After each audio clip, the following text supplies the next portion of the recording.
We're graduating! Isn't it exciting? Yes, we made it! But I don't really know what I want to do next. Did you know you can talk to the Education and Career Guidance Counselors in SP? Based on your personal needs and interests, they can help you make informed decisions and guide you on your next steps. These consultations are available for up to 3 years, so it's great for those enlisting in NS too. No matter which path you decide on, there are many career and further education webinars, talks, and workshops lined up for you to gain more insights and be well prepared. What if I end up regretting my choices? It's never too late for change. If you ever feel stuck in the future, the PACE Academy in SP supports reskilling and upscaling. They offer many programs and you might just discover a new passion there. For fresh graduates, they also have the Work Study program, which lets us further our learning while gaining work experience. I don't know if I can count on myself to keep exploring for new opportunities. Honestly, me too. But I recently found out that the alumni workshops and networking sessions are great for that. You should follow SPAN Alumni on social media for updates on upcoming events and even career or lifestyle tips. Best yet, stay connected by updating your particulars on the student or alumni portals and get your free alumni e-card on the SP mobile app for special perks. Venturing our next steps can feel exciting and daunting at the same time. But remember, SP is always here to journey with us, whenever.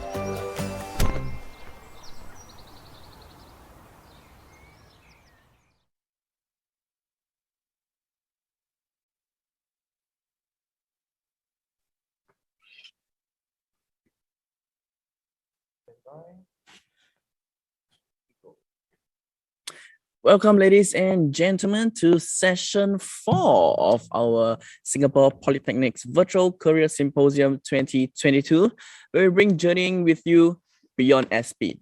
Yes, this session 4, it will be about the Media and Designs webinar. Okay, for those of you who still do not know me, allow me to introduce myself again. My name is Derek, and it's a pleasure to come back here to SP to host this event for you guys again, because I am also an alumni of Singapore Polytechnic.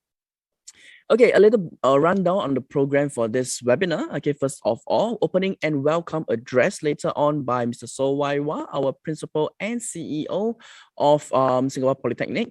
And of course, followed by Ms. Mary Chin, Manager and Course Chair, MAD, Singapore Polytechnic.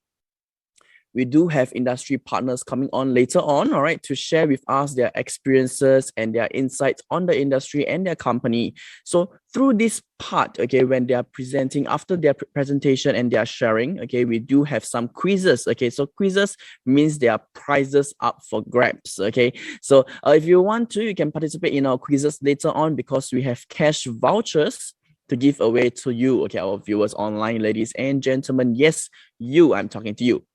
Okay, towards the end of the towards the end of the event, okay, we also have a panel discussion, okay, that will be moderated by Ms. Mary Chin and joined, okay, together with all of our speakers. Okay, so just remember, okay, I know that it's after lunch now, okay, some of you had heavy lunch, you might feel a bit sleepy, so just have a cup of drink, some beverages, some sweets with you, okay, and stay awake for the rest of the webinar, because trust me, it's going to be very, very eventful. Okay, so without any further delay, Ms. Mary Chin, please. Hi, I'm Mary Chin, and I'm the course chair of the Diploma in Creative Writing for TV and New Media at the Media Arts and Design School. Congratulations on your graduation. As you begin your career journey, I guess you're having mixed feelings of both excitement and uncertainty. You may have heard this advice: go with your passion, because if you love what you do, then what you do will no longer feel like work. But what if you're not sure? Maybe you're not super passionate about anything in particular. Well, that's okay too. A lot of my friends in the media industry tell me that they didn't start off with a media career. They just somehow found their way there and ended up loving it. Well, you have a head start since you have graduated with a relevant diploma in the media arts and design. Today, work has become transdisciplinary, so everything that you do and learn from here on will prepare you for the next job. And I'm sure the industry guests we've invited on our symposium today will agree, looking at how varied and rich their experiences are. Coming up on today's program, our guest speakers will be sharing with you their personal stories and insights to help you make your first steps into the working world. Following that is a panel discussion on portfolio and career opportunities. You'll also have the chance to ask our guest speakers your questions, so stand by for that later. Industry speakers, alumni, graduating students, ladies and gentlemen, welcome to the SP Virtual Career Symposium 2022. At SP, we prepare our students to be life ready, work ready, and world ready. When our students graduate, we do not just say goodbye, but also see you again. This is because we continue to support them as our alumni in providing them career guidance and equipping them with continual education to be their partner in lifelong learning. This Career Symposium is an example of our continuous support to our students beyond their graduation. It seeks to provide our graduating students and alumni access to career advice. Our invited speakers come from various industry sectors. They are representatives from multinational corporations, small and medium enterprises, trade associations and chambers, and of course, government agencies. They will be able to share diverse perspectives and the various career pathways. I'm pleased to share that more than half of our invited speakers are SP alumni. SP is proud of their success that they have achieved in their careers.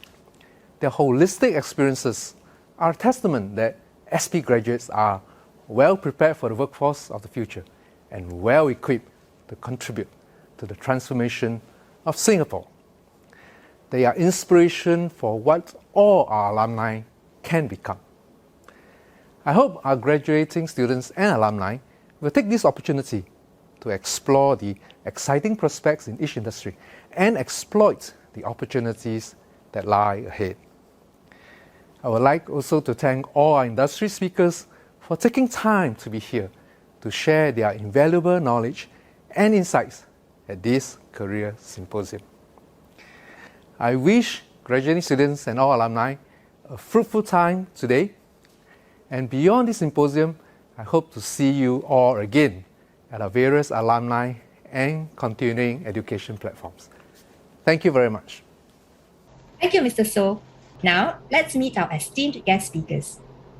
And Isaac Tan, co-founder of Big 3 Media. Justin Tan Wei Yang, co-founder and creative director of Apartment 811 Design and Innovation Agency. Yo Ziqi, film producer from Waking Life Pictures.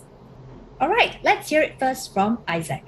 Thanks for coming for this career talk. I was invited to give a talk to you guys on the constantly evolving media industry, and I believe all of you are interested to enter a career in the media. So, quick introduction about myself. So, I'm Isaac Tan. I'm the co-founder of the Big 3 Media Group. And I think some of our companies include Crave FX, an animation house, Sethly.com, one of Singapore's top food blogs. And we have a couple of other media companies in the group as well. So this is us pre-pandemic. Our office building is right behind the Dragon Playground. And it's not as lively nowadays with COVID-19, but hopefully we can get back to these fun days. A bit more about my works. I produced a couple of shows with MediaCorp, The Breakup List, Glitch. I did a cartoon called Stickers Together with Octo. We do character design for brands like Sukiya, you see this cute little dog here. I did a couple of NDP videos, ebooks, ads, as well as we helped STB create this mascot, this Merly. Hope you guys recognize him. This is something I'm really proud of, the team for creating. So that's a little bit about me and the works that we have done. And I think just a quick notice, this talk is aimed for creatives, artists, and digital practitioners. I hope you guys don't need to take notes, just listen and ask questions later. And I'm not sure what you guys learned in school already, so I assume this is fresh for you. And my views do not represent the views of my organization, the school. This is just my personal sharing, right? So So yeah, this is what I've recalled of the media career buzzwords through my 15 years in the media career, as well as an art student when I was in secondary school and JC. 20 years ago, 25 years ago, I think there was a lot of things that the internet just started. Music videos on TV were the rage. Most of the agencies that I knew of, they were very much into producing television commercials, right? That was one of the main industry drivers. Newspaper ads, film, tabloids, those were the media things that were driving the corporate and creative ad industry at that point of time. And then when I started in the industry, we brought something new to the industry. We were bringing in digital video, right? We were using DSLRs to shoot video as opposed to film. That was a really big change, right? Costs suddenly could go down quite exponentially from a film set, right? And it was also the days where bloggers and 3D animation was just starting out in Singapore. And yeah, that was when we started Big Tree Media. And we also got onto the train for YouTubing. We produced motion graphics, and we were looking at VOD, like producing shows for broadcasters for internet streaming. And it was just 5 years ago, right? But to me, it seemed like yesterday that influencers, digital marketing, and the gig economy really started getting full steam ahead. And today, you have things that you need to produce short form content for TikTok, and you have a lot of talk of the metaverse, the NFTs, blockchain, and media has really changed so much since the days, or at least what I know, since the days of TV commercials and film, right? Things have changed so much during the way, and the skills required to operate in this environment has changed so much. And if we look, I probably still have another 30 years to go, right? And 5 years down the road, maybe we need holographic content designers. We might need people to do haptic design, to design touch in virtual spaces. We might even have 30 years down the road, a smell artist, a neural designer to design neural experiences, and who knows when, maybe someone who curates your time experiences as you walk through time. We don't know. And hopefully my journey ends around 30 years later. I don't wish to work more than that, but you guys probably have a lot more years to go. And hopefully this talk I'm going to give, this information I'm going to share with you, gives you a little bit of advice or tips. How do we survive the next 20, 30 years as how I survived the last 15 years, right? So the rate of change of media is definitely accelerating. And you guys choosing this industry, you need to know that this is a lot more change than, let's say, accounting, law, or social work, or nursing, for example, right? Not that these guys don't have changed, though those industries don't have changed, but where we are at is a very excitable industry that always seeks the newest thing. And we have to keep up with that. So here are 4 tips that I have to share with you, how we can, play that role of a change agent and accept that change as we go along with the industry. So the first principle I want to share with you is the principle of principles over techniques, right?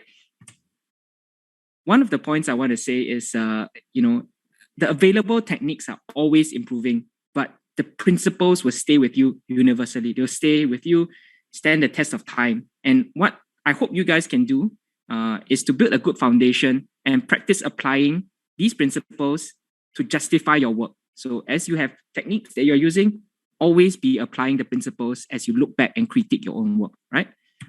So what are principles? So I'm just taking a snapshot of principles. This is design principles, for example. You have hierarchy, put the big thing above and put the small thing below so that people can focus on the main message and then they go into the second message. Or contrast, proximity, ensure that you have balance. These are things that, once you have built up your experience in the eye, you can start applying these principles. But what does it have to do with techniques? So even as techniques change, right? If you look at how digital painting has changed over the years, just a few years ago, painting on a tablet or your Wacom or whatever would look like what you see on the left.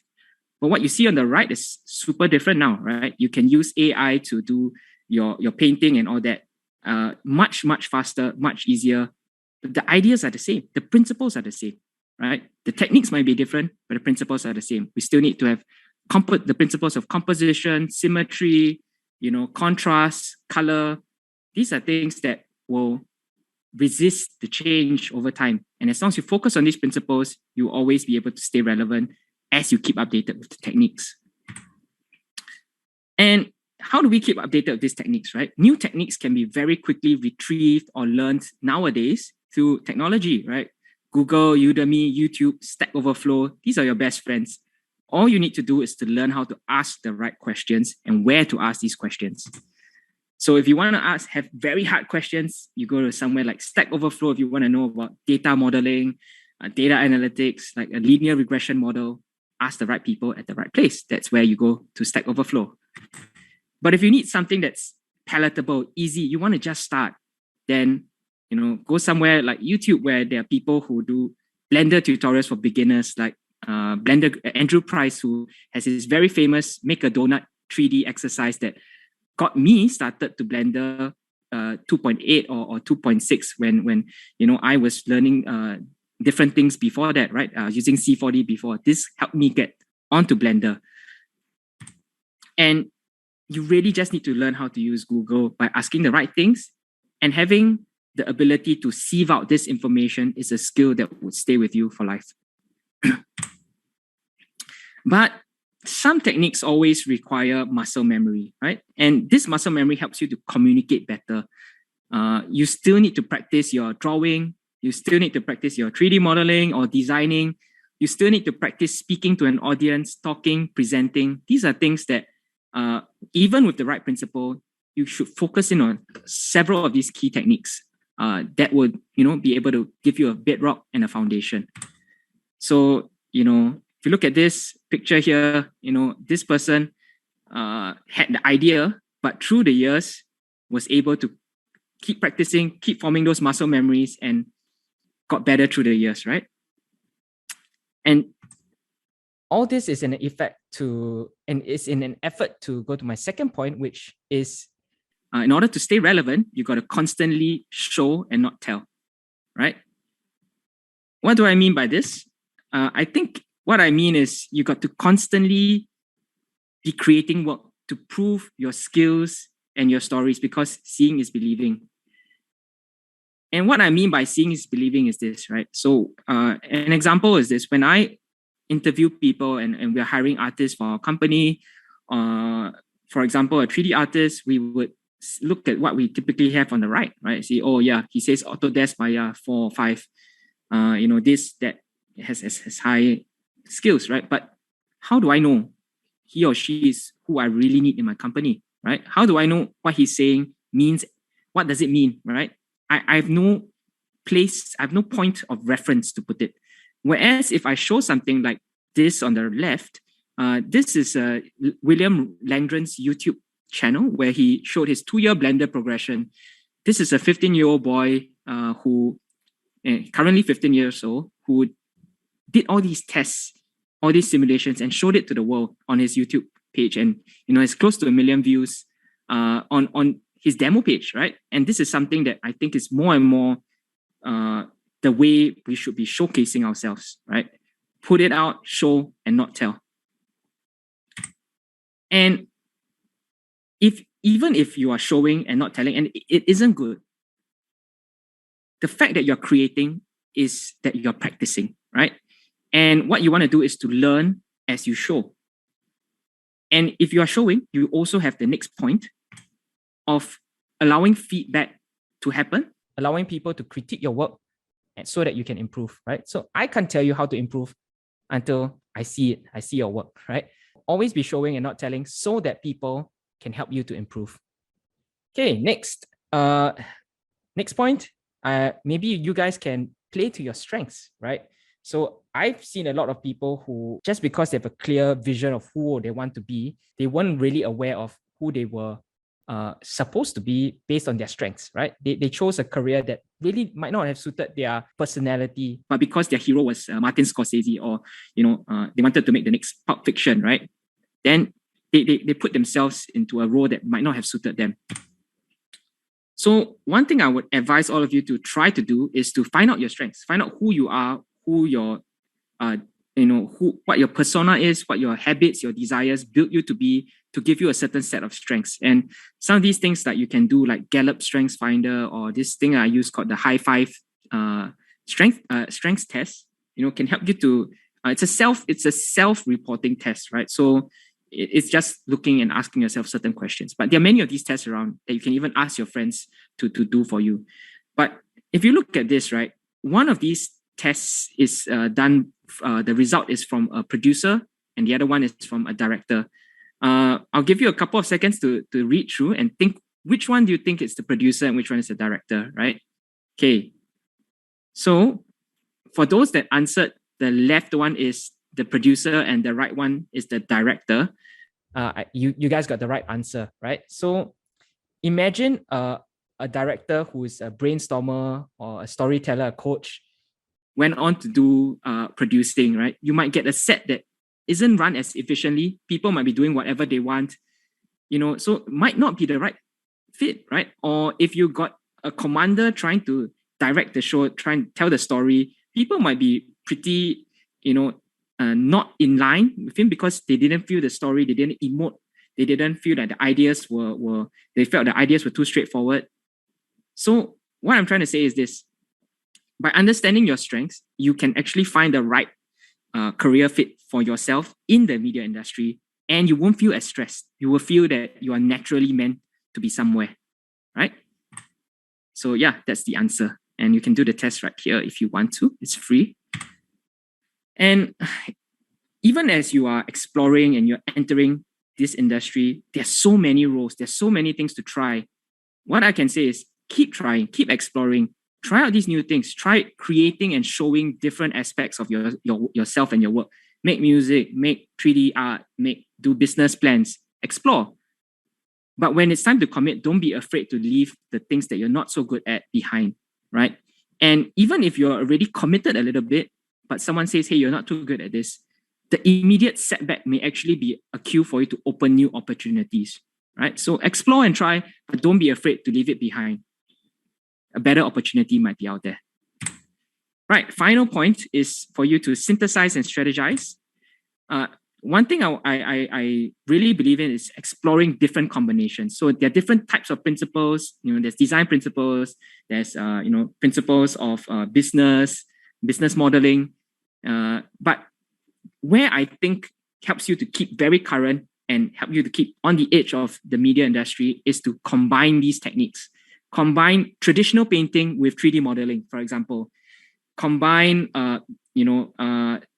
business and media, or something that is unique to you, that only you have that experience or interest to pursue, right? And one story that I would like to tell, usually like to tell, is when this guy Scott Adams, I believe, I read this article from 2013. He created Dilbert, right? This comic about work. But he himself, before he did Dilbert, he was not so good. He was a hobbyist, kind of a cartoonist, but he was also an MBA student. He was also an MBA graduate, right? He's a corporate drone. But no one expected him to put two and two together and make a comic about his corporate life, right? And this went wildly successful in his day. So, you might not be the top at the specific technique or domain, but you could have the opportunity to be the top if you combine two things that work well together, or might not even know that work well together, but when you try it together, resonates with people, right? So this is something that I encourage you to try and explore, to combine these principles, combine these techniques.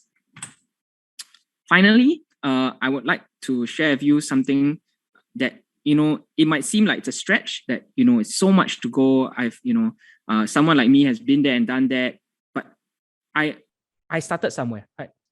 Everyone starts somewhere, but how do we become who we want to become? Is first to ask yourself the question, who do you want to become? And you might not even have the answer, but you might know the direction.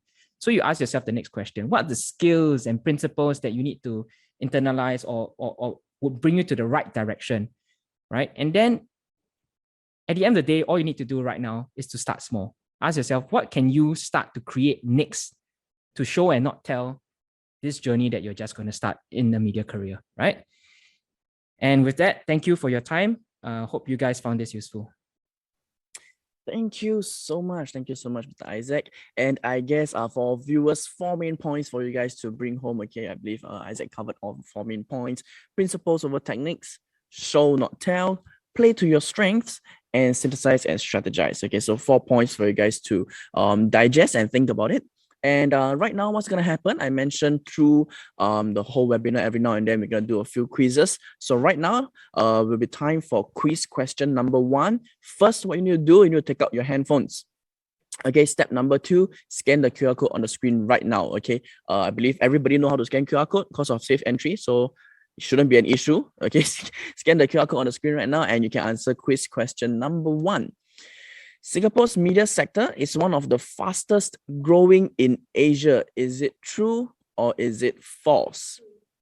Okay, so this question for you guys to go and think about that. Yeah, Singapore's media sector is one of the fastest growing in Asia. True or false? Okay. If by any chance you have troubles trying to scan the QR code, you can always visit this this URL link that's underneath the QR code. Just type that into any web browser and you can access our quiz as well. Okay, if you miss this out, okay, prizes are up for grabs. Cash vouchers are to be won, so please participate in this quiz right now. I shall give you guys about 1 to 2 more minutes to answer these questions. Shortly after that, we will proceed with the next segment.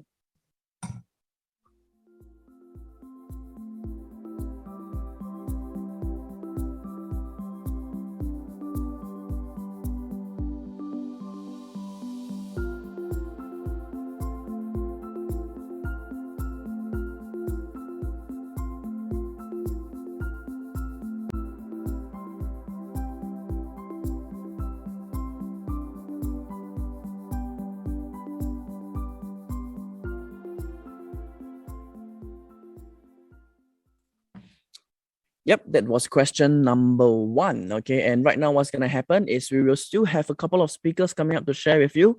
Okay, so if you still have your drink with you, okay, keep drinking. Or if you have some sweets, keep eating.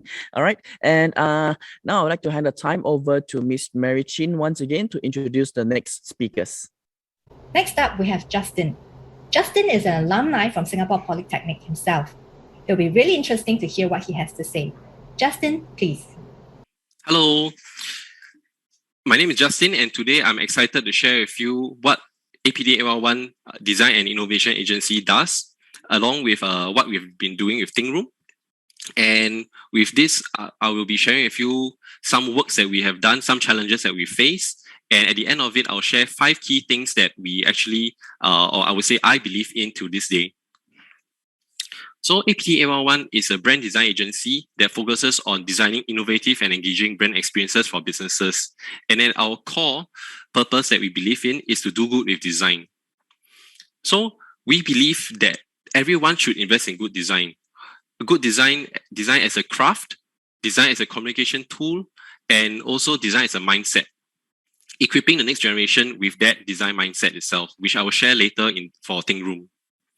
So for all design kind of, I'll say brief and challenges that we actually work on, we focus on these 4 key check boxes that we actually try to achieve. Number 1 is to understand the brand purpose of the project. Number 2, study the visual vocabulary. So this is a very important thing because it's important to understand the stakeholders, what they actually see or what they usually associate with. And then third, achieve the feel-good factor. What achieving feel-good factor means is to be able to understand how do you actually trigger a positive or negative sort of emotion when you actually engage or develop the various communication touch points. And lastly, how do you communicate with clarity? Because clarity is a very important thing that needs to be communicated when you actually develop your various posters, EDMs, etc. So these are all important things. So earlier on, I did share on the idea of what of understanding the visual vocabulary of stakeholders. So this itself is a study that we've done, 200 logos of Singapore, to better understand what are the kind of common logos that people actually see or Singaporeans actually see in their everyday day-to-day activity. And from here, we have identified that predominantly most of them are blue, 35% of them are blue, and 33% are red. So from this, we normally use this kind of approach to actually to engage with potential clients to help them skew or to align their I would say their approach to designing the brief.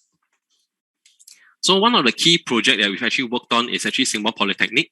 Singapore Polytechnic new marketing logo itself.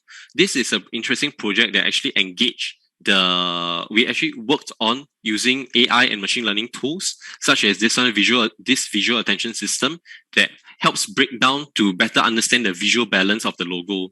So as we tweak the kerning, the design elements of the logo, we start to, I would say, refine the visual balance. And from here, we actually further develop a campaign that helps position SP as Singapore's first polytechnic and to highlight the different kind of student life of SP to align the brand strategy as well. Next, we have also worked on the different kind of open house, SP open house campaigns as well, with 2022 latest one, Take Your First Steps with SP. So for this, it started off with a simple thing of co-creating with the existing students, gathering the first experiences that they have and turning them into pins or in this year, stickers. And from these stickers, we created this exciting imagery or visuals that help engage with prospective students much better. So that includes IG filters, games, and various banners, etc. And for Samaritans of Singapore, this particular project itself was a challenging project because this is an organization that deals with suicide prevention. And suicide prevention is not an easy topic to work with. But based on our research and insights gathered, it's very important to establish a form of trust. So what that means is that we cannot show people faces, we can show the back, but from there, we actually further developed it into illustrations that help communicate the positivity and also that calmness in the entire, at various touch points itself. So the colors are much more, I would say, positive, calm, and also approachable as well. And this third project itself is something that I would say is interesting because we develop it from a community-guided design approach. What that means is that this is a project designed for Yio Chu Kang division, and from there we need to better understand what are the residents' take on their idea or their feeling of Yio Chu Kang as a whole. And from there, we actually created all these boards that we go on the ground to actually talk to them to better understand what are their thoughts of it. They get to vote on the type of colors that actually best work with them. And from there, we were able to consolidate and to craft the final design that you see on the left. So you did see that across these three projects, each of them have different kind of challenges, and there's no cookie cutter kind of solution that can apply across all of them. And therefore, it's important to understand that a designer's mind is an ability to be able to break things down and to find creative solutions to it. So we decided to embark on investing in the future. What that means is that to equip youth with the ability to solve problems with a designer's mind. And from that's how we actually came about with Think Room, where we try to nurture a more empathetic and creative generation. So with this, I would say youths are given the challenge of everyday challenges. It can be from how might we walk further with ease? How might we save water? How might we encourage a healthy living, etc.? These are challenges that are given to them. And they were being taught how to go out to the public to interview people, ask the right questions, gather the right feedback, and after that, from there, you actually consolidate the entire persona. And from there, the interesting part is that I like very much is to actually educate them or teach them how to generate ideas. And they are given the task to come up with 150 ideas in 10 minutes. this is a task that not many people are able to do, but it is a brain dump method that actually helps people or helps the youths to streamline the best idea. And from there, after choosing it, they will have to develop a prototype. And from the prototype itself, they will have to come out with the marketing poster. What that means is that it is important to not only know how to create your solution, but you must know how to sell the solution, because that particular part is where they need to know how to craft a headline, how to craft the unique selling proposition, and what is the visuals that they need to show to actually communicate their idea. And all this course that we have developed for design thinking for youths actually was well received, and it was even presented, like you see the image on the right. The student from China actually went back to actually present it, to talk about her experience with us in Singapore. So all this is all about empowering youths to design their own solutions. So all this also boils down to three key things that we actually realize that it's important to highlight as well, because there are three key areas that we need to focus on. One is strategic thinking, the ability to identify potential opportunities and to act on it. That is very important. And next is personal development. So this is more the soft skill side of things, but it still bottoms down to a few key things. One is to adopt a growth mindset. And from there, you will be able to learn how to interact with your colleagues, your peers, your client, your boss, etc. And from there, you will know how to become a better person. And lastly, technical proficiency is a very important thing, because you are hired to be able to use the tools of your trade. So you have to constantly upgrade yourself to become more confident with the industry tools that you have. So earlier on, I did share the 5 things that I believe in. And these are the 5 things that to this day, I always try my best to follow. And starting with number 1, we actually, to me, it's important to work smart, but work smarter than harder. So what that means is that there are a lot of resources out there, tools and resources out there, where they are easily available. So use that to your advantage, because like you see the image on your right, the graph on your right, always focus on the creating the highest impact, the least amount of effort. And these tools and resources are able to help you on that. Next, surround yourself with positive people. So it is important to find people that are able to motivate yourself to become a better person. That means that it helps you in developing proper goals and also become a more disciplined version of yourself. Next, dream something so big that it overcomes your fears. So one thing that I every time feel very important is that it is to get used to the idea of stepping out of the comfort zone, stepping out of the box. So the moment you stop being comfortable, as in once you realize that things get too comfortable, that simply means that you stop growing. So that is something that I feel quite a lot.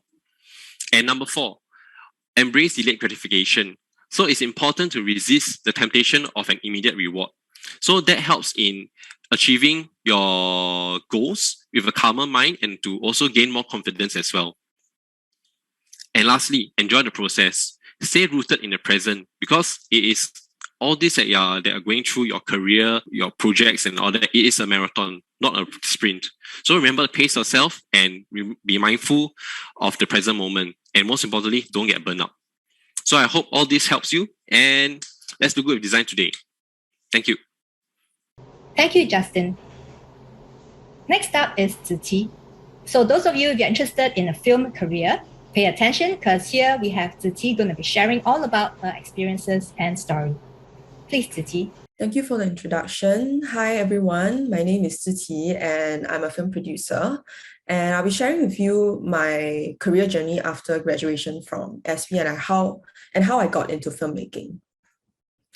Yeah, so that's me. I graduated in 2012, and that's actually my classmate with me at the Singapore International Water Week, which is like something that if you have a diploma in events planning and project management, shout out to the DPM people, you will know, and you have to attend it and you have to learn about the ins and outs of running like a big scale event. So that was an event that I remember very fondly of.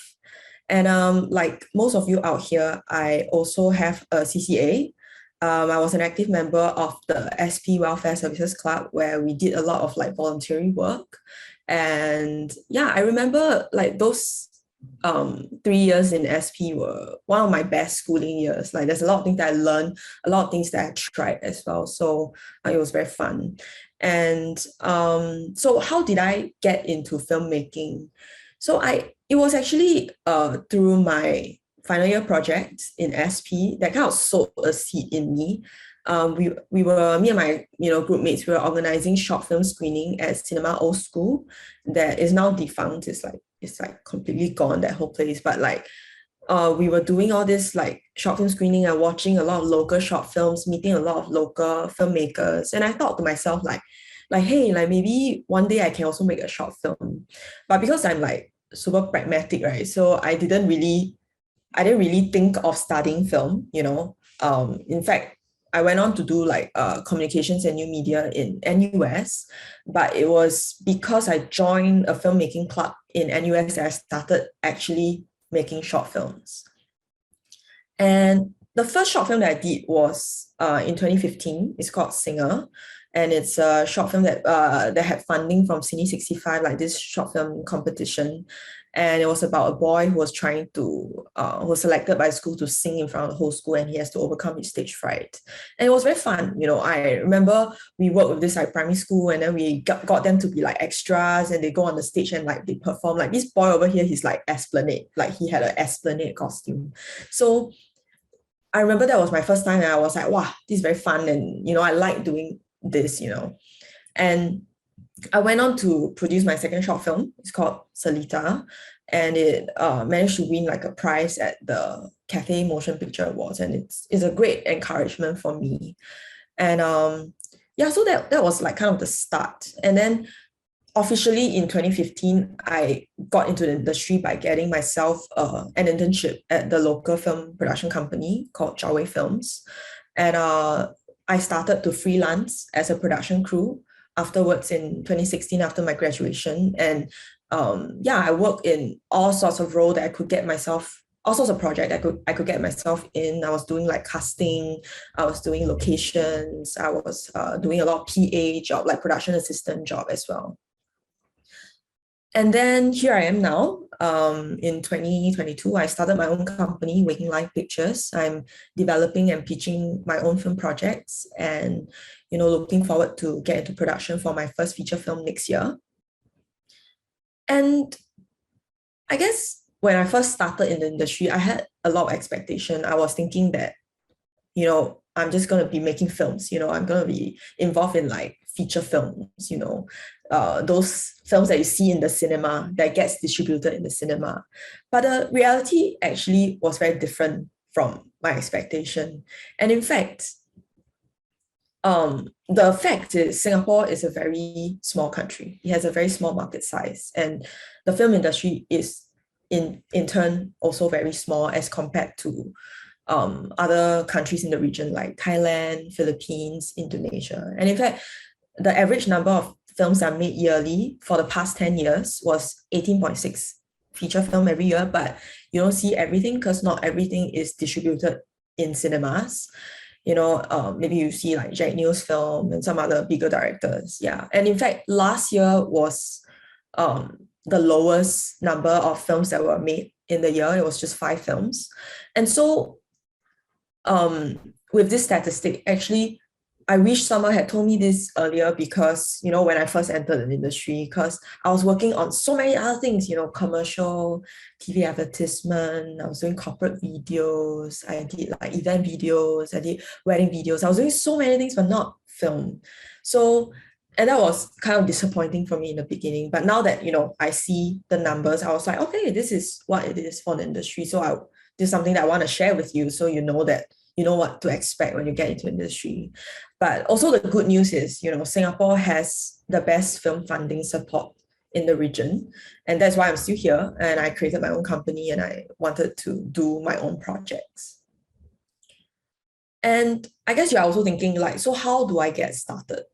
I would say my advice to you, which is also something I wish someone told me, is that like you need to identify what you're good in. Are you good with technical stuff? Like, are you quite a geek? You can learn certain computer programs really quickly. Then maybe post-production is for you, editing, learning like softwares, like for myself, I knew that I was like my skill set from DPM, from SP, it was able to transfer to my job in the film industry. It was a lot of planning, a lot of management, project management, people management. I enjoy doing that. You shooting in a forest, then I'll be like, oh, we need a portable toilet, and then we need to create signage, so that the crew knows where to go. And I think that was what I knew I was good in, and I started working in that area. So for you, I would think that is something that you can identify as well. There's so many different departments. Are you good with handicraft? Then maybe you should go to the production design department. And the industry still very much works on an apprenticeship basis. So basically, you find a master, and then you learn from the master. You can learn a lot from their experience. That's how it works in the industry. But I think in today's day and age, it's still very important to know that there is an abundance of content out there, especially films, and how you can train yourself to do better than, just going through apprenticeship is to create your own thing. Everyone has a phone with a camera nowadays, and you can just shoot a short film. You want to be a writer, just go write something, write a short story that is shot in a house, about two people, and then keep it small, find friends who have the same interest in you, and get a group of friends and then just do it together and create things so that you have a proof of concept. You have something that like, hey, this can be done, so, and I think that will help a lot in the future when you want to do bigger things. And that is I feel like it's a luxury that people our age have. You can actually, you don't have to climb the ladder slowly through apprenticeship. You can just go create your own thing, and you can possibly jump and be a head of department faster than people probably like 20 or 30 years ago. So I think creating your own thing, that is something that I would suggest that you do. Yeah. So yeah, thank you for listening. If you have any questions or you want to chat, feel free to reach out to me. All right, thank you so much, Mr. Justin Tan and Ms. Zhi Qi. I believe Justin covered, certain things that I believe some of you out there will be interested in, how to be a smart designer. Strategic thinking, personal development, and technical proficiency are three major parts that you should brush up on. Okay, three things that you should take note of as well. Okay, and for Zhi Qi, yes, fun fact, I'm also from DPM. Yay! Okay, and I guess for Zhi Qi, from her story, I understood that she graduated from events, but only found out her passion and that she really, really liked doing film productions afterwards. So, for those of you who are graduating or already have graduated, but still do not know what you exactly want to do, okay, don't worry. The path is still very, very long. You still have a long journey ahead of you. Try things out. Create your own thing, okay, like what Gigi mentioned. Create your own thing. Try things out. You never know what you will like, okay? Maybe you just try something. I love this thing. Let's try doing this thing for my career. Okay, and I believe we have already heard from three speakers, namely Mr. Isaac Tan, Mr. Justin Tan, and Ms. Zhi Qi. Right now, okay, we'll begin our panel discussion. But before that, okay, we have quiz number 2. Okay, so once again, ladies and gentlemen, take out your handphones and scan this QR code right now, okay, to access question number 2. All right, question 2. Singapore is ranked number what in the Martin Prosperity Institute's Global Creativity Index? Are we ranked first? Are we ranked the 9th, the 15th, or the 21st? Okay, once again, the question is, Singapore is ranked number what in the Martin Prosperity Institute's Global Creativity Index? Are we ranked first? That is answer A. Or is it B, 9th? Or is it C, 15th? or is it the 21st? Which do you think is the correct answer? Okay, quickly answer the questions, okay, because right up after this, we will have our panel discussion once again, okay, by our speakers, Mr. Isaac Tan, Mr. Justin Tan, and Ms. Zhi Qi. And this session is moderated by Miss Mary Chin. But on top of that, ladies and gentlemen, okay, we are joined as well, okay, by Miss Vicky Lau. Okay, she is a VFX and VR pro, okay, author, entrepreneur, educator, TEDx speaker. Okay, so later on, okay, we will have all of these speakers coming up on board. And if you are thinking, how do I ask questions? Okay, I have a lot of questions on my mind, but how do I ask them? Okay, if you're on full screen, okay, just minimize your window, okay, and you take a look at the right side, okay, of the screen. There should be a panel that says ask your question here. Okay, so just type in any question that you have, okay, and our panelists, they'll answer accordingly. If you have questions about the industry, whether you should join or not, what are the qualifications you require, etc., just feel free to type it in, okay, and we will answer them and we'll clear all of your doubts. Okay, and I guess most of you have already answered question number 2. So right now, ladies and gentlemen, the stage will be handed over to our panelists and our moderator, Miss Mary Chin.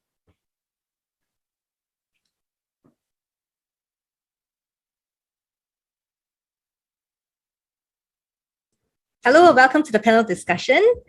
Hi again to Isaac, Justin, Zhi Qi, and Vicky. I'm so glad to meet all of you. You know, you sound so passionate, and you know, with your sharing, I really hope the students, get a glimpse and insight into how this media design and industry is going to be like for them as they graduate. Perhaps maybe I would like to start with Vicky. Can you share just a little bit about your journey, to this day? Because I understand you are also SP alumni. Yes, I am. So hello, everyone. My name is Vicky. And firstly, I apologize for my voice if I sound like a man today because I'm kind of sick. But my journey in general, so I studied digital media at SP, specializing in computer generated effects. And then I went to study at the Savannah College of Art Design for visual effects. And from there, I kind of knew what I wanted to do already. So it was, I wouldn't say easy, but it was like a seamless transition from, graduating from SCAD, the school in the US, to kind of working and freelancing at various studios, working on Hollywood projects, over 20 studios, 30 plus projects. So yeah, so that's just a very short summary. So there you go. Yeah, I think there are a couple of questions here that I'm seeing. Perhaps I would like to start with one. I think it has someone else has actually asked the same question, but it's not here. I think what is on the mind of most students is, poly graduates especially, is degree necessary? I think, Isaac, you shared a little bit how you can learn so many things by yourself now. What do you all think is it important to go and pursue, your studies after poly? Maybe since Vicky, you're sharing, perhaps let's start with you. Okay, so here's the thing. I don't actually think a degree is necessary, even though, a lot like, again, like our culture is like, oh, you have to get an education, you have to get, the best, you have to be the top of your class. But honestly, the portfolio is the one that matters. So like what Isaac mentioned in his presentation, like I love, by the way, your presentation is awesome. I love it. So yeah, it's like they don't care about what your GPA is, which school you came from. But if your portfolio is solid, that's the only thing. Well, that's one of the main things they care about, besides, how you work with a team and stuff like that. So to answer your question, I don't think a degree is necessary, but here's the caveat. I think if you go into a school environment, you can make your mistakes there without incurring reputational damage to your brand. So for example, you're someone that, you study online, that's cool too. But if you're not aware of how the politics of the studio or the situation works, you might accidentally, create some enemies you don't want to create. And then they could, prevent you from getting another job, for example. But in school, you work with, your like-minded peers. The chances of you making grave mistakes that would damage your reputation before you even start is slim. I wouldn't say none. So yes, that's my opinion. Yeah, I mean, I think just now, Zhi Qi, you were sharing that you actually had to build up your portfolio from scratch. You ventured into many things. Was it really difficult for you to put together something to showcase for the film industry? Yeah, I guess like because I didn't make any short films before, joining the filmmaking club. So there were a lot of things that I didn't know. And even as a producer now, there are some things that I feel like if you had entered a film school and learned how to be a producer, you would probably know before, and now I feel like I was kind of starting from scratch and later than everybody. But I there's YouTube, there's a lot of master classes that you can go for, and a lot of labs that I went to at film festivals, and I realized that yeah, you can still pick up. It's just that I just feel like maybe it's a little bit later than everybody. Yeah. And I guess like on the note of whether you need a degree, I would say honestly for film industry, I don't think so. It depends on the role that you want to go for in the industry. But I do think that there are values, going to a university, going on for further study beyond diploma, because it's always about the people that you meet, especially in filmmaking. Like I'm still working with friends that I met in the filmmaking club, friends that I'm still very much in contact with my friends from SP, when I casted, one of their grandmas for a short film. And it's a lot about networking. So I would still think it would be nice to go for it. Yeah. Yeah, Justin, you got a scholarship after you graduated from SP and you went on to RMIT, right? Did you, have already in mind that, this was the path that you want to do? And I mean, looking back, do you feel that since you're in design, that it is important to actually, get further education beyond, a diploma? Yeah, I think what you mentioned about getting a degree, in my opinion, is more of I think first question to ask oneself is on the part where what's your risk appetite? Meaning that are you willing to go all in, or throughout your 1 year, 3 years, or 5 year plan, where do you intend to stop, be it the hustling, and then say that I want to settle down with a family and all that? And that's where actually the degree comes into play, quite important. So if you have the kind of your risk appetite is really high, I'm going to hustle for the first 2 years. Then after that, I'm going to set up my own establishment or my small startup. Then I push on from there. You say that is the intent, then I think if that conviction is really strong, probably the degree is not so important, but more on the part of learning on the go, and also establishing a name for yourself, because that is when the degree will not matter so much, because it's more on your name and your reputation. So it's from there that you start to develop and grow.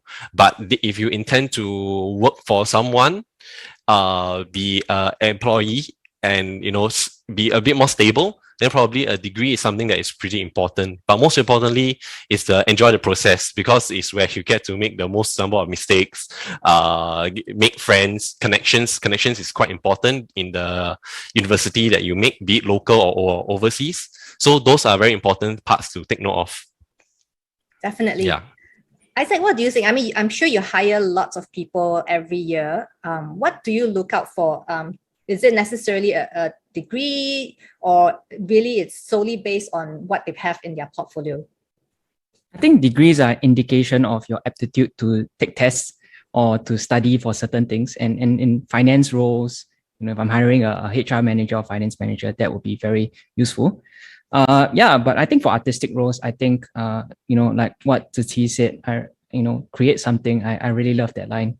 Yeah, it really resonates with me. Yeah. But for me, I think if I didn't go to university, I would have missed out on a life experience that I would have really regretted, because it was really fun.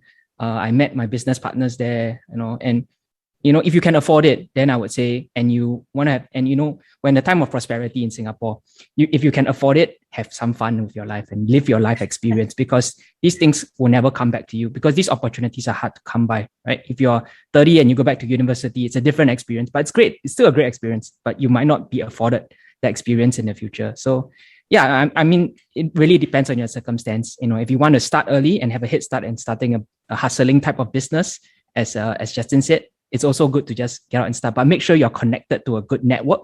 Make sure you have the right people around you. And university was my place where I found those people. But, in SP alone, I think you can definitely find like-minded people to start businesses if you really do want as well. Yeah.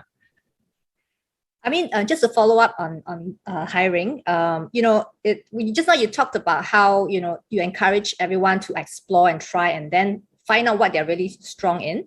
So there's a question that asks, should our portfolio include a very more diversity? That means, to show that you're multi-skilled, or is it better for someone to graduate and be really good in one area? What should they be putting in their portfolio? I think it's also what you're trying to show in your portfolio. Like, I think if you can show principles in your portfolio, because we know that you don't have the experience, like 2-3 years of muscle memory, right? For example, doing modeling.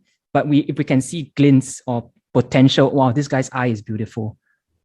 Like the way he composed this is really nice. Wow, then you got it sold. And doesn't matter if it's diverse or not, as long as you can show that potential, I think I think all of us know, right? When you see talent, right? So that's what you need to try and show. And then take a step back and look at your own portfolio and then ask yourself, hey, am I showing the right thing?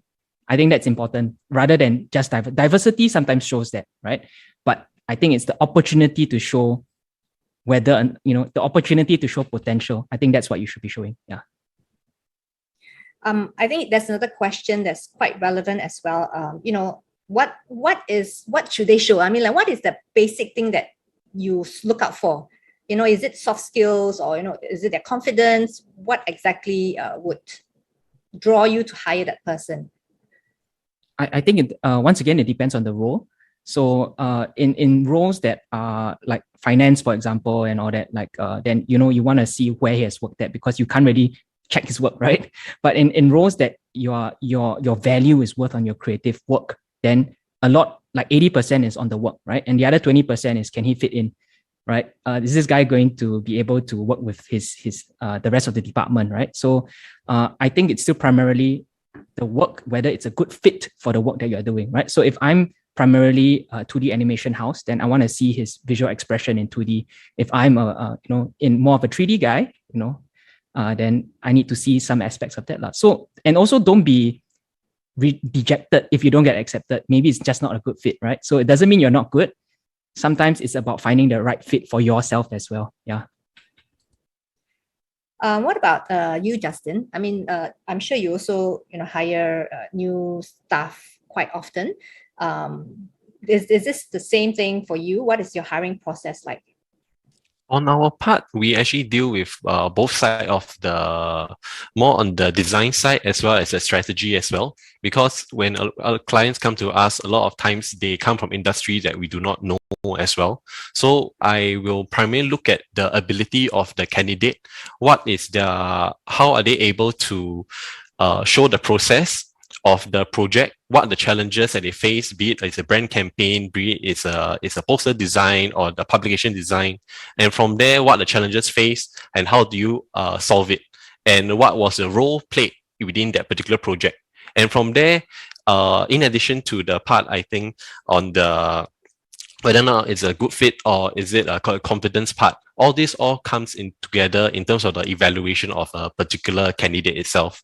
But most importantly is to show the strategic thinking process, because sometimes I would say on the technical side of things, knowing how to use the software is quite important, but more importantly is the room for growth. Because if say you do establish or you do show that keenness to learn, to grow, and to constantly pick up new skills that to help you further or better your job, I think that itself can tell from the conversations that we have.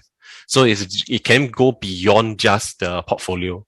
So that is normally what we do, especially when we interview from interns to fresh grads. You can't really judge much from the FYP itself. There's only so much you can see. Then you have to take a gamble, but at the same time, it's based on gut feel.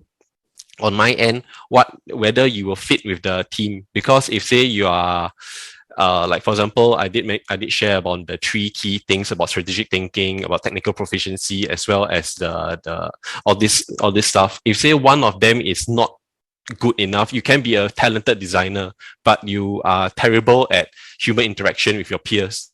I don't think you'll be a good fit with the team or anywhere else. Maybe a freelancer role would suit yourself much better. So these are different things that we actually keep track of.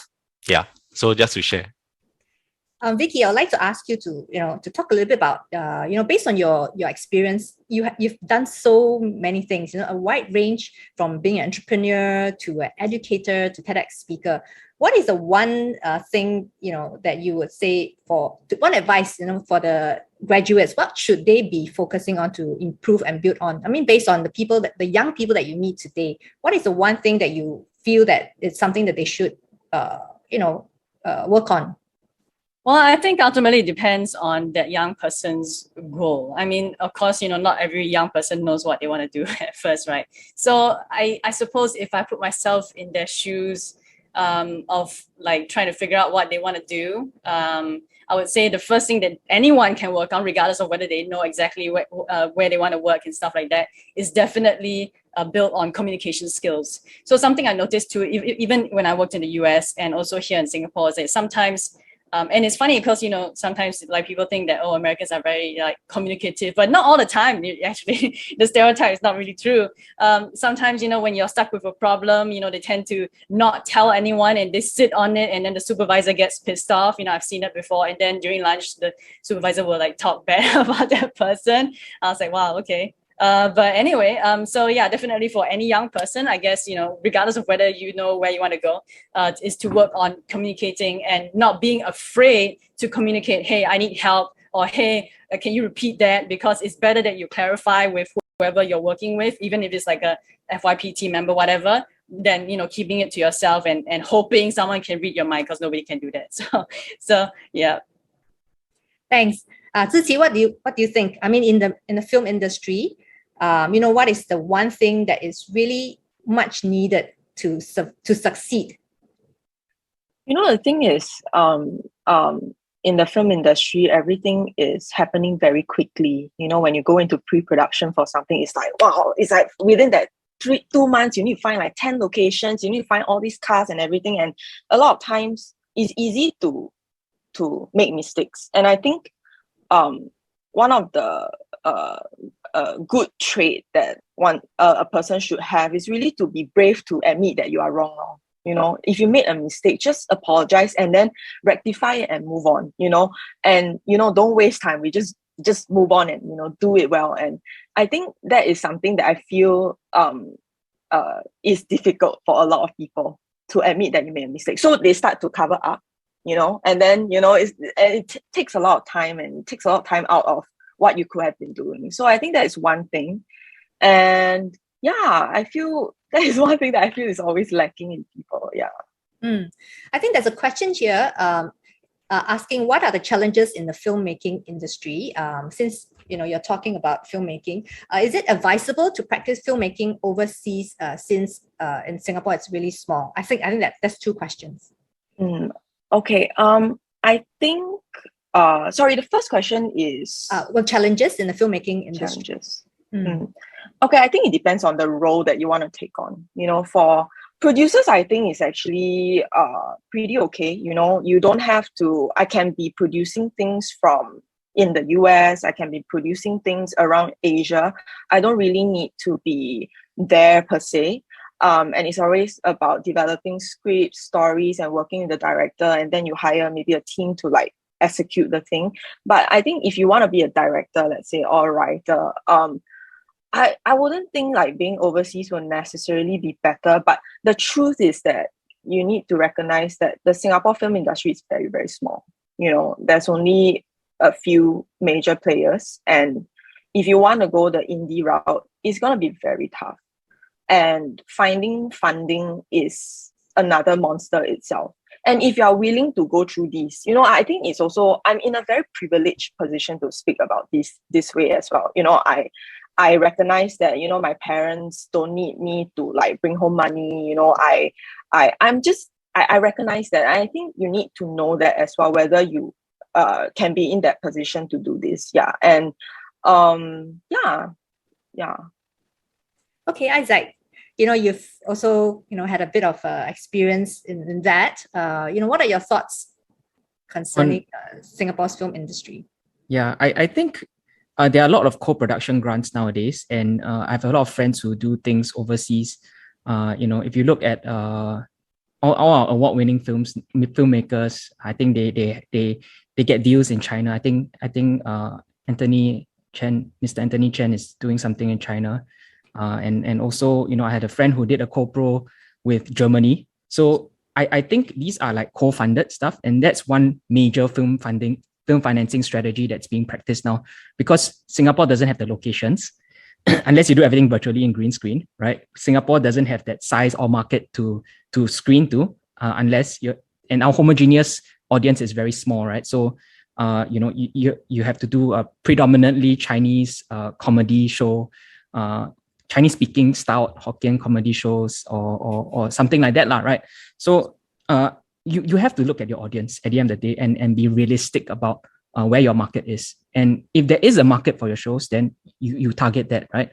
So I think if you want to target the artistic market, like is there a market for art films from Southeast Asia? There is a certain market, and the French people love it somehow or other. I mean, or at least the jury loves it. But I think if it just boils down to it, should you go overseas to do this? I think you have to expand your horizons regardless, right? The global horizon is a fact of life. It's not just about Singapore having to go overseas. Everyone has to do it globally, right? It's a global storytelling now. Yeah. Yeah, Vicky, you've done quite a bit of international works as well. Maybe you want to chip in on this point about going global, working overseas. Okay, so let's see, like what specifically do you want me to talk about? Because again, there's a lot. So yeah. Yeah, I mean, the question is, should they go overseas and work if they want to really be in the film industry? Is because since Singapore is so small, is it a necessary thing? but yes, okay, for many reasons. But if we're talking specifically about the film industry, so I think I didn't really describe much about what I specifically did. So again, visual effects, if for anyone that didn't catch that, and it's mainly compositing visual effects. So for that, I think actually, whether it's visual effects, post-production, or filmmaking, I think going overseas is a good experience to kind of not only just kind of soak in the environment and get new different ways of thinking and ideas and different perspectives from different people you work with overseas, but at the same time, you have no idea how lucrative it is to have, when you go overseas, you come back to Singapore, people love that kind of experience. Whether you're a startup pitching, to venture capitalists, or whether you are starting your own company in Singapore, when you come back and say, hey, I did film, or I studied film, or whatever in the US or in UK, wherever, you will be like, oh, they want to tap on that expertise. So regardless of how you slice it, if you go overseas and stay there for filmmaking, that's cool. That's actually, to me, again, very like my subjective opinion is, I think that's ideal. Because again, like you said, Singapore's film market is very small, and also like Titi said, like if you want to do indie, it's also going to be hard. But at the same time, even if you don't want to stay there, whether it's US, China, Korea, wherever, you come back, people love overseas foreign experience. I mean, I would think most studios are smart enough to know that people who went overseas are probably not only more mature, hopefully so, but their resume, their experience, their portfolio, everything's more matured, and it's more valuable to the local industry to improve the local industry with that foreign experience. So yes. Okay, thank you. I think we've got about enough time for one last question. Okay, just give me a second. I'm just going to scroll through quickly, as quite a number of questions that I've not approved because I can't multitask. Okay, let's see. I think probably something similar to the last question here. Any choices you regretted making back then? And the other one is, what is one piece of advice you would have liked to tell the early, the younger you? Maybe we start, Justin. I think you're still very young, but it's okay. You can share a little bit about what kind of advice would you have given yourself, I would say that one of the key thing is to utilize the emerging technologies that are happening right now and capitalize on that. So I think that's a very important thing, that if say I were to be a student back right now in 2022, I will be looking into a couple of things, like, for example, understanding more about the NFT market, about how things are being developed, and also how how marketing campaigns are being done, how do you build a community, all these different things, how brands are actually creating their entering their so-called the metaverse, how does a Web3 comes into play and all that stuff. So that itself are things that I would be trying to go into, and it means try to expose myself to as many things as possible. So I think that is something that I would tell myself again, that I would be willing to do that all over, because that is a very important thing to be in, because you shouldn't be following what your seniors have done, but more of trying to explore what's new in the next 3 to 5 years. So I think that is something that is very important to be utilize, that youthfulness that you have, because the energy will slowly deplete over the years. And then you have to be strategic and in terms of how you are planning to invest the energy. So I think that itself is quite important to take note of, and where you want to put it. Yeah. Isaac, any regrets or advice for yourself if you could turn back the clock? I don't really have much to say about this. I think I got lucky. Sometimes it's more important to be lucky. But also, I think everyone has a role to play in society. And if you understand your strengths and where you should be, I think that's important. So we are all, especially the audience that we're addressing today, you're just starting out, right? So I think take the next couple of years, even as you go in your first career, don't take failure to heart. Don't take failure to heart, because I failed a lot. Looks like I'm here like without any struggle. No, I failed so many times. It's okay to fail, but find your strengths in the process. So yeah, that's my advice. Agree. Ziqi? I'm quite a firm believer in this line, which says that you are exactly where you are supposed to be right now. So I wouldn't say I have any regrets. I felt like I took a while to find out which area of production, I want to be in. But that process was necessary. I really tried all sorts of roles I could get my hands on. So I think, for you guys that are starting out, just graduating, even just thinking whether you should go to uni or not, why don't you take the time now and just go find an internship and just try something, just do something. It's always in the art of doing, So yeah, and in the process of doing, then you realize, what you like and what you don't like, what makes you too stressed, what makes you like stressed, but hey, I can still function, So yeah, I think that's an advice for you guys. Vicky, would you like to wrap up for us? All right, so it's like any regrets or what I would tell myself, right? Mhm. Honestly, like most of the people just mentioned, I'm also like a firm believer of like, basically I have no regrets. How about that? Just keep it simple. For me, if I anticipate something could potentially be a regret, I already do something now to prevent that even happening. So hence, no regrets. So I can't really answer the second question, but I can answer in the perspective of, okay, what would I say to a younger whoever that's not me, like how to, what's the kind of move forward from here, or just like general life advice. I would say, leverage adversity. That's important, at least for me in my life. I realized, when you encounter obstacles, instead of being a chicken and running away, face them and destroy them. Well, I mean, like nicely, of course, depending on your role. So instead of, again, it's related to the point Isaac made about failure.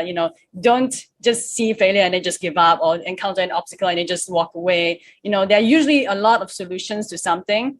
So there's definitely a way around that or through it, like what I like to do. So leverage adversity to the max. And I believe, you'll be in good hands, like when building your resilience in that sense. So yeah. Thank you so much for those sharing that you've and this past 1 hour that you've spent with us. Really appreciate that. It was really fun talking to you. Hope we'll catch up again, face to face physically. Thank you, Isaac, Justin, Ziqi, and Vicky. All right, we'll hand the time now back to Derek.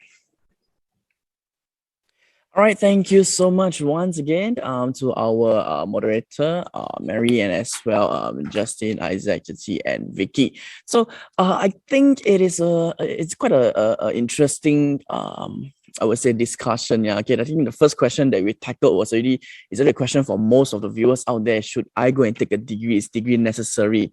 I would say to sum up what all of our speakers have mentioned, it really depends on what you want to do and what path you set for yourself. If you know your short and long-term goals, it probably will let you decide if you should get a degree or not already. But of course, if you want to go for a degree, this is a good time for you to know people, network, get your connections out, and of course, it's a place for you to try things out and make errors. Okay, school is a place for you to make mistakes and to learn. Okay, that's the whole idea of a school. Okay, so if you want to, please go ahead and get the degrees. There's no right, no wrong here. And towards the ending, I would say the last question also a piece of advice for the younger self. Okay, I believe Justin mentioned, you got to utilize the emerging technologies that's evolving now and to know where you want to put your energy on, spend time and effort on, and hopefully this area where you put time and effort in will grow and be a strong part of yourself. And similarly, Isaac mentioned as well, understand your strength and you'll know where to place yourself. And very important thing that he mentioned, don't take failure to heart and you'll eventually succeed. In everybody's path, everybody's journey, I believe you're bound to meet setbacks. And if you take it to heart, it's going to be very, very tough for you to come back up again. Okay, it's a mistake, it's a setback, learn from it and move on. Okay, and for Cici, I think she mentioned, okay, the process of trying things out and finding out where you want to do, what you want to go for, it's inevitable. This process, everybody will go through it. But during this time, okay, you can consider going out, to take up different programs, different internships, so that you can, try things out and know if this is exactly what you want to do. And of course, lastly, I believe Vicky mentioned as well, very important, okay, if you meet any problems and obstacles, don't run from them, face them and destroy them, okay? And because of that, you'll emerge bigger and stronger. All right, once again, I'd like to thank all of our panelists and of course, our moderator as well for joining us today and giving such insightful thoughts to all of our young viewers today. Okay, right now, it's time for our last quiz of this webinar, quiz question number 3. Okay, so if, ladies and gentlemen, you guys, okay, if you have your phones with you, take it out and scan the QR code right now. Okay, for question number 3. Here goes the question. The media industry comprises of how many establishments contributing 2.4 billion value added to Singapore's economy? Is it 700? 1,500, 2,200, or is it 3,000 establishments? Okay, which is the correct answer? Okay, question pretty long. Let me read it out to you once again. The media industry comprises of how many establishments contributing 2.4 billion value added to Singapore's economy? Is it A, 700, B, 1,500, C, 2,200, or is it D, 3,000 establishment? Which do you think is the correct answer? Okay, simply scan the QR code or head to the URL that is right below the QR code, okay, to answer this question. Okay, hopefully you guys get it right because like I mentioned, cash vouchers are to be won. So please quickly scan the QR code, answer the questions. Okay, and you might just be the winner of our prize. Okay, just another short 30 seconds, okay, for you guys to answer the question quickly.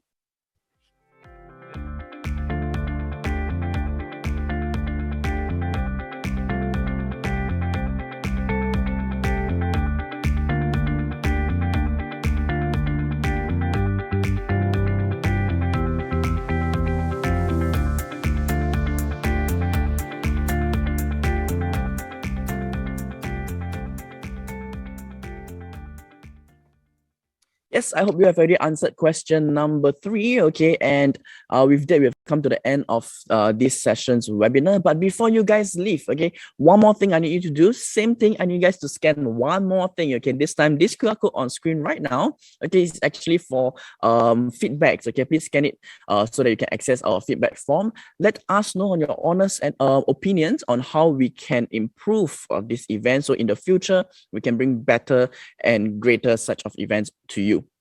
Okay, so quickly scan the QR code and just fill in this feedback form. Okay, the thing is, okay, by filling in this feedback form, you will stand a chance to win cash vouchers as well. Okay, so please quickly scan this QR code. Okay, if you get this all the quiz questions right, you're the lucky winner there, and you do this feedback form as well, you might just win 2 sets of cash vouchers for yourself. Okay, so please quickly fill in this feedback form. Okay, and yes, like I mentioned, we are now towards the end of this session, which is our session 4 of our Career Symposium Media and Design. Later on, okay, at 4 p.m., okay, we have session 5, which is for our business management. All right, that is at 4 p.m. later on. So if you guys will want to, you may tune in to our business management webinar as well. Okay, and with that, once again, my name is Derek, and thanks for joining us in these sessions of Singapore Polytechnic's Virtual Career Symposium 2022, where we bring journeying with you beyond SP. Bye-bye.